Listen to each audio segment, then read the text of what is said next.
Are you biased? Yes, we all are, all the time. We're constantly operating under our own biases. Is this a bad thing? Sometimes. But I've got news for you. Bias does plenty of good in our lives, and in any case, we cannot escape it. But what we can do is recognize it. And let's explore what that means.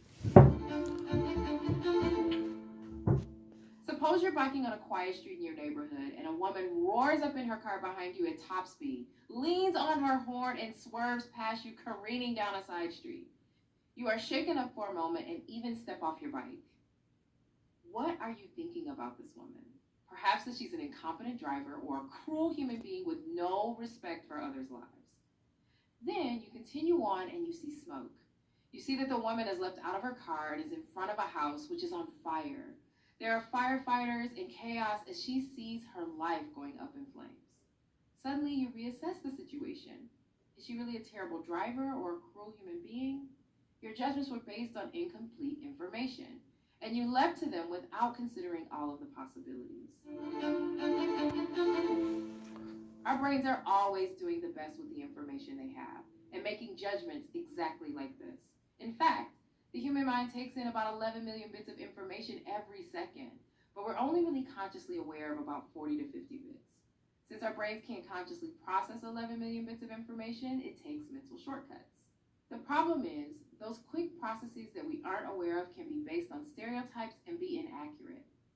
For example, reflect on the images that come to mind if I say the words convicted felon, or business leader, or stay-at-home parent.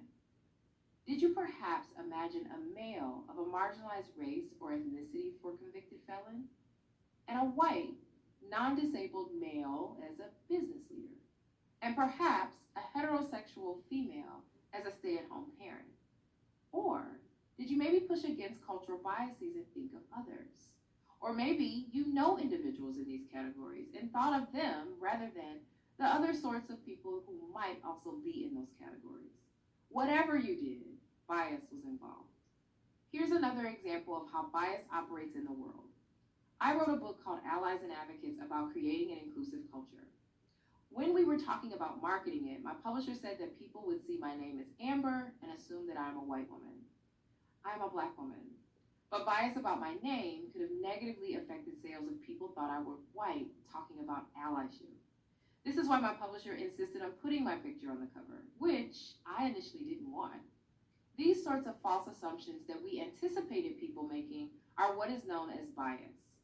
Bias is a preference, inclination, or prejudice for or against someone or something, meaning both in favor of or opposed to. Our biases are influenced by our backgrounds, our cultural environments, our personal experiences. When we are unaware of our bias, it's called unconscious bias. When bias goes unrecognized like this, it also stays beyond our control. It can even cause us to act out in ways that are offensive to others. At work, bias can lead us to making assumptions about colleagues' abilities or preferences. It can lead us to feel unconscious affinity for those who seem more like us and to trust them more than we should. We might likewise unconsciously distrust or disrespect people who seem different than us in some way. Such bias can cause real workplace harm. It can affect who we hire for a job, who we assign to a new project, how we perceive colleagues' work results, and who we invite to lunch and more. Since none of us can avoid bias, we need to be open when others tell us that they see bias in our words or behaviors. Instead of taking offense, we should ask, can you help me see what I am missing? And likewise, we need to alert others to their behaviors that betray bias and could therefore lead to poor decision making or do harm.